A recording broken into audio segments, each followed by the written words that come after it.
চিনি দেওয়া নেই।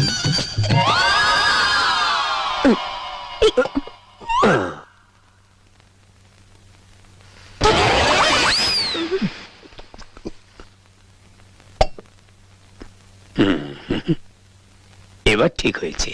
সরি। শুনেছি শিবের মাথায় দুধ ঢালা হয়, কিন্তু তার ছেলে কার্তিকের মাথায় যে চা ঢালা হয় সেটা আজ জানলাম। আপনি কে ভক্ত? পূজা, বর্ষার বন্ধু। আমি কার্তিক, রাহুলের বন্ধু।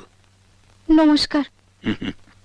পরের বার মনে করে চায় চিনি দেবেন, কেমন?